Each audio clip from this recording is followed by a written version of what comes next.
Good morning, day 75 of 75 Hard, also known as Don't Fuck It Up Day.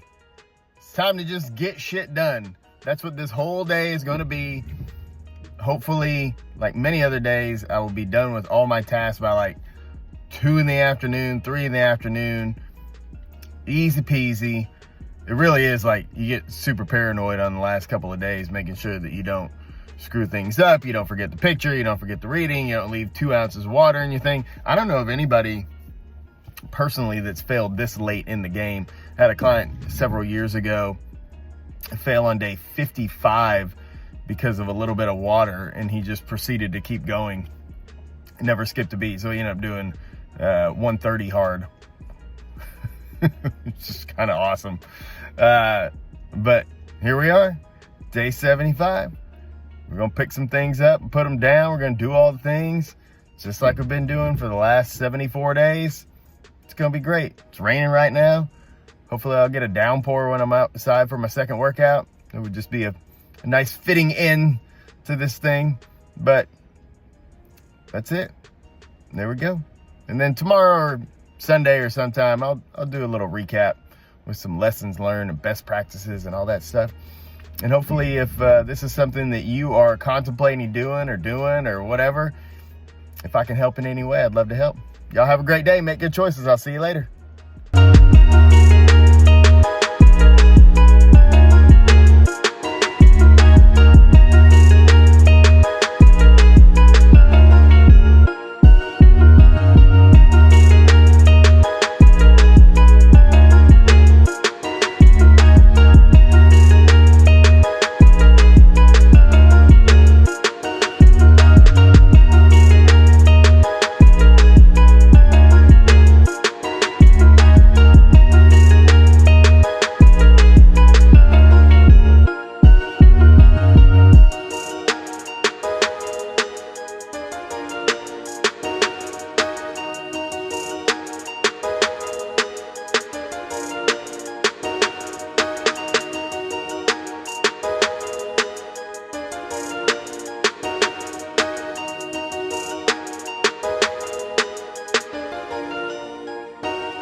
What is up, party people? Day 75 tasks are done. Last workout just finished. Other workout done a long time ago. I got my water done by like 10 o'clock this morning. Took the pic, read the book. Now all I got to do is finish the day eating healthy, go to sleep, and wake up tomorrow with another complete round of 75 hard. Round 4. Listen, I was thinking a little bit. You know, there's no free lunch when it comes to health and fitness. And here's what I mean by that. You know, obviously the last 75 days been super disciplined with all the things. I've lost quite a bit of weight, lost body fat, I've gained strength. I've worked hard to do all those things. Worked smart as well, made, you know, lots of decisions one by one, choices that, you know, needed to be made, had to be made to stay aligned with the program, what I'm doing. But you know, you look around and right now there's a lot of people taking Ozempic. There's a lot of people doing the semaglutide thing. And, you know, the old quote, there's nothing new under the sun. You know, years ago it was fen-phen. And then before that, I think it was cocaine. And, you know, I'm sure you know, a long time ago it was just starvation, right?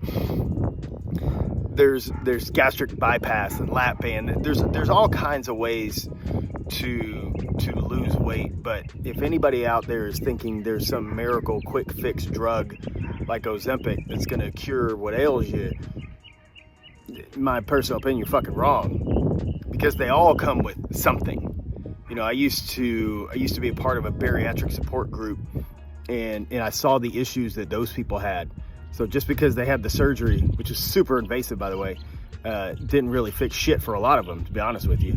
You know, fen-phen, I'm sure you can still find commercials like, if you took this back in the 90s, you may be entitled to compensation. I fucking guarantee you in 20 years, there's going to be commercials saying, if you took Ozempic in the, 2020s, you may be entitled to a settlement, blah, blah, blah, blah, blah. Because regardless of what we do, there's a price to pay. You know, the price to pay for what I'm going to say is doing it right, and, whatever. But doing it the healthiest way possible is you have to prioritize your health over other things. You can't eat like an asshole. You can't be a lazy fuck and never go to the gym. You can't not work out. Like, you have to do those things consistently over time to be healthy and to stay healthy. So, you know, if you want to take drugs and whatever, if you want to take things to aid the process, that's fine, but there's still a price to pay for those things. There's muscle loss, there's hair loss, there's, you know, they're calling it Ozempic face now, where you just lose a bunch of weight, but now you got jowls and shit because your skin's sagging. If it makes you healthier, fuck it, by all means, go do it, please. Like, and if you really have struggled with a lot of weight, I don't mean like you're 30 pounds overweight, I mean like you got 100 pounds to lose, you probably should do something pretty drastic. And if you've had that weight for a while, it probably will be beneficial for your health to lose a lot of weight really fast. But most people that I've encountered in my 20-something years of coaching in health and fitness could be well served with consistently working out and eating a healthy diet. There's my soapbox rant for the day. I love y'all. For the 12 of you who have followed this journey with me, I appreciate y'all. You know, keep pushing ahead. If there's anything I can do to help any of you figure all this shit out, please hit me up. I still love coaching. I love doing this stuff. And I'm gonna go eat some healthy food and drink some non-water, like sparkling water. I guess that's still water. Y'all have a great day. Keep making good choices. I'll see you later.